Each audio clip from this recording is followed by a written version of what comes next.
Albert Camus, The Plague.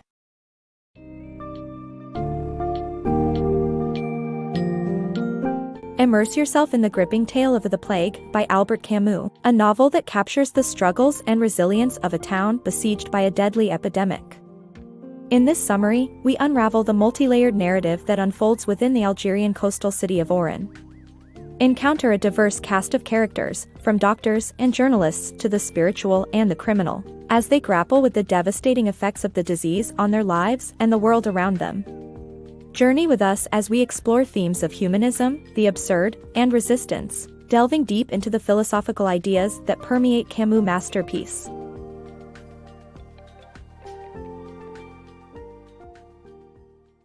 The Plague Infestation. Oran is a city where rats, filth, and diseases are unheard of. However, when Dr. Bernard Rose discovers a dead rat in his building, he realizes something is amiss. Soon thereafter, the city grapples with a plague. No one is safe as the disease spreads quickly and fiercely, leaving the townspeople disgusted and alarmed. The townspeople quickly fall victim to fear, and a former asthmatic patient, the municipal clerk Joseph Grand, and Dr. Rose become embroiled in the situation. The story is a commentary on human nature and presents questions about ethics, morality, and the duty of individuals toward society. The terrifying resurgence of plague. A highly infectious disease breaks out, and despite initial denial, a state of emergency is declared. In The Plague, when fever and inflamed lymph nodes start appearing across town, Dr. Rose and his colleagues are skeptical that it could be the plague. However, as cases start to multiply, they realize the alarming truth. Despite modern medicine, the rapid spread of a highly infectious disease takes them by surprise and they struggle to contain it. The prefect and other officials in town are reluctant to acknowledge the severity of the situation, but Rose stresses that it is crucial to take immediate action to prevent further deaths. As such, notices are put up for people to report unusual fevers and fleas while following hygiene regulations, but things get worse as the number of deaths exponentially increases, and the anti-plague serum from Paris is late in arriving. Desperate measures are eventually taken, such as converting a school into a hospital and closing down the town by declaring a state of emergency. The novel serves as a reminder of how quickly a disease can spread and the importance of taking preventive measures and timely action. It paints a picture of the chaos and fear that can ensue when a pandemic strikes and highlights the need for cooperation and responsible action to combat it. Struggling in a plagued city. In this book, the reader finds themselves living in a city that is unexpectedly struck by a dangerous plague that forces them and their fellow citizens into quarantine. As time passes, the town becomes increasingly lifeless, and people are left to their own devices to cope with the isolation. The author takes us on a journey through the experiences of several characters who are struggling to adapt to their new circumstances, such as a journalist who finds himself trapped with strangers and no help to escape back to his loved one. As the church authorities try to restore hope, the citizens of the town find themselves facing despair and merciless summer heat. The situation worsens when the deadly plague turns pneumonic, forcing the prefect to take additional precautions against mouth-to-mouth transmission. Meanwhile, Grand, a clerk, is pursuing his passion for writing, and he shares his struggles with Rose, the only person willing to listen. Amid all these struggles, the author emphasizes that everyone is in the same boat, everyone is affected, regardless of their social status. Volunteers versus Plague. In the midst of a deadly plague outbreak, a group of volunteers led by Theroux step up to help the collapsing medical system. Castel develops a vaccine while Grand keeps track of statistics and Father Panelix joins in as well. Meanwhile, Cotter thrives in the chaos and helps journalist Rambert attempt to escape the quarantine town, but ends up joining the relief effort. The novel explores the concept of the innate goodness of people, and the ignorance that leads to vice or virtue.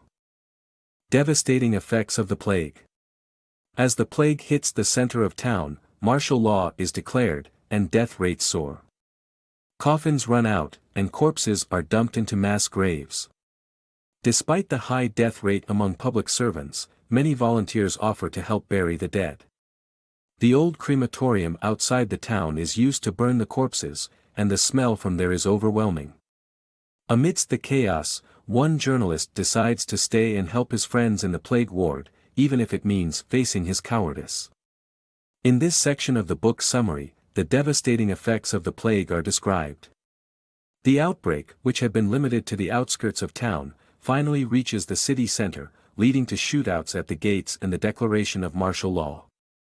The death rate spikes, leaving many victims to die alone and be buried in mass graves without proper church services. The situation gets worse as coffins run out, and corpses stack up, leading to the utilization of an old crematorium outside the town to burn the bodies. The overwhelming smell from the crematorium creates a disconcerting environment. Despite the high death rates among gravediggers and other public servants, many volunteers offer to help bury the dead. Additionally, amidst the chaos, a journalist named Rambert is finally offered a chance to escape the city and return to his lover.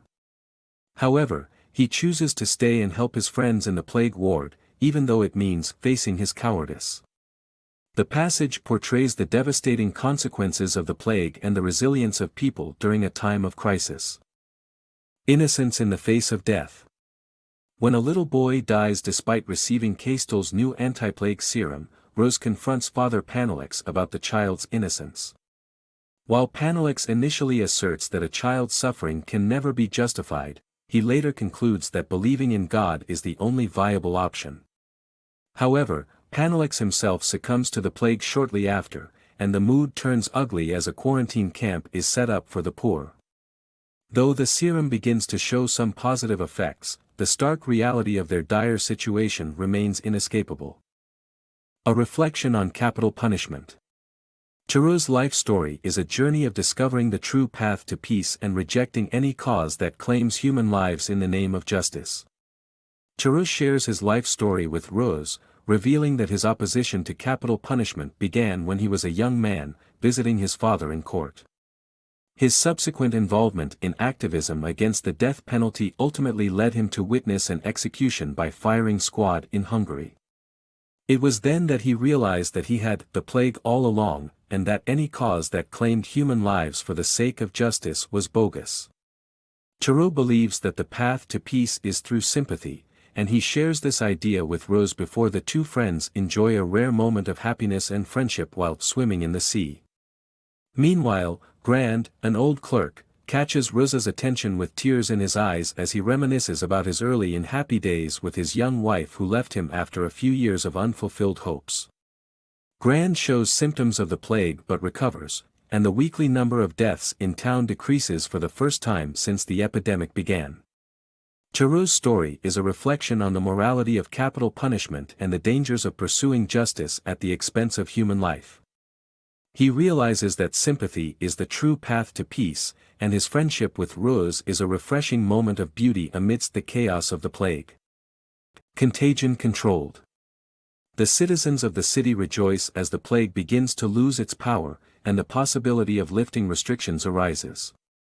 However, the disease continues to take lives, including that of Thoreau, a friend of Rose, who was taken in and cared for in disregard of the rules.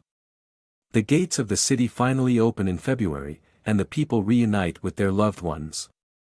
Yet, there is apprehension among Rambert and others, fearing that the past months have transformed them too much to be able to return to their previous lives. Rose, after receiving the news of his wife's death, walks alone through the crowds and sees the people passionately embracing each other. He ponders about the beauty of love and human connection in the face of tragedy and loss. Plague and human nature. Amidst the jubilant crowds celebrating the end of the plague, one man barricades himself in his apartment and shoots at people. The police eventually drag him out of the building, screaming. The protagonist, Rose, contemplates on the nature of the plague and the possibility of it returning in the future. He then visits an asthmatic patient who predicts that people will soon forget what happened and go back to their lives. Rose agrees that the plague didn't change anyone, but it did prove that there are more reasons to admire human beings than to despise them. The book explores the idea that while humanity can be fragile, the strength and resilience of individuals to come together in a difficult time is what makes them admirable. The Plague, a tragic narrative. The Plague, a novel by Albert Camus, tells a story of a town struck by a deadly plague. It is portrayed in 5 acts similar to the trajectory of a classic Greek tragedy. The story begins with the rats, which indicate an impending doom. Shortly after, the plague breaks out, and things get even worse until it reaches its peak in the 4th part. In the final act, the town's gates are opened, lovers are reunited, and the unnamed narrator reveals himself as Dr. Rose. He narrates the account impartially, not assuming anything he couldn't vouch for. However, the chronicle of the outbreak is only the book's first layer, and multiple meanings and philosophic ideas are woven into the narrative. Camus suggests reading the book at several levels. Alongside Rose's sober narration, quotes from Thoreau's diary provide an unbiased perspective of events. The book's underlying themes highlight the human condition and the idea of the absurd. Rose explains that the situation is absurd, but they have to accept it as it is, suggesting that humans need to accept their conditions, whether positive or negative, without questioning them. The Plague, a multifaceted allegory. The Plague, a novel by Albert Camus, is more than just a realistic portrayal of a deadly epidemic and its ramifications on society. It is a profound allegory representing Nazi-occupied France during World War II and totalitarianism in general. The book also delves deep into the absurdity of human existence, where individuals struggle to find meaning in life amidst the realization that their efforts ultimately lead to nothing. Camus argues that the only way to defy this meaninglessness is to create meaning through action and resistance, a philosophy embodied by Dr. Rose, the protagonist of the novel. Camus was a cautious optimist, who believed in people's inherent decency, and he opposed Stalinism and capital punishment.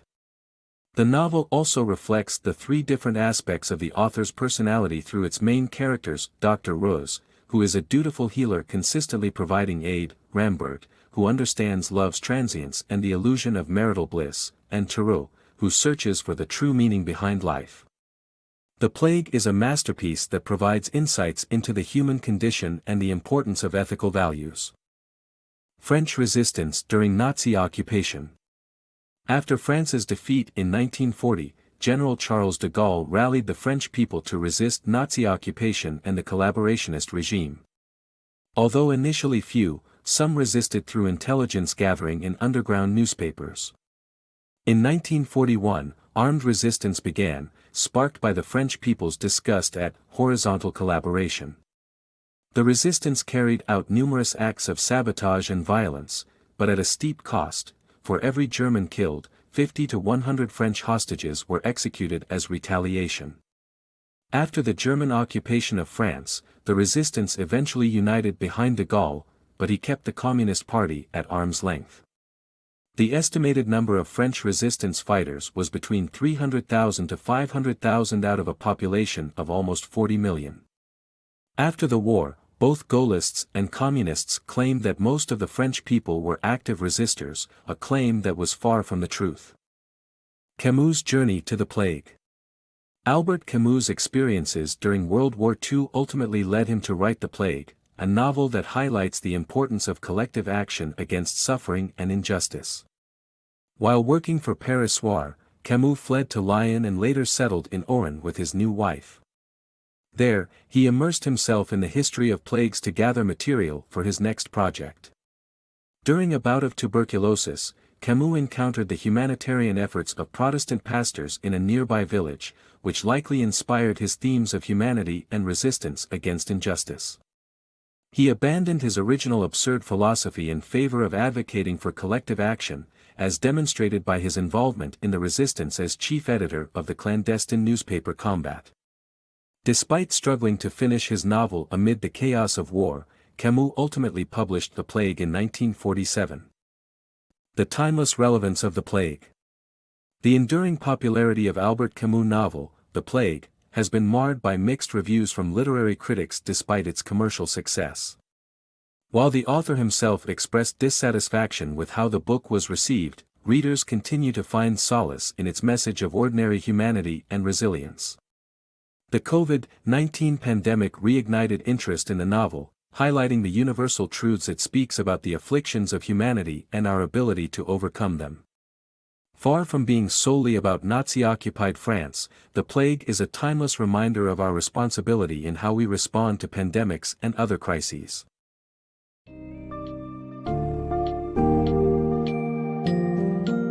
Having traversed the trials and tribulations of a society under the grip of a deadly disease, our book summary of The Plague reveals the steadfast resilience, humanity, and struggle against the absurd that lie at the heart of Camus' work. The novel compels us to confront questions of morality, duty, and the human capacity for love and solidarity in the face of seemingly insurmountable adversity. And in the end, we come to appreciate the vital message that although the plague may never be entirely eradicated from our world, the power of human connection and our ability to resist despair ensures that hope, too, remains alive and well.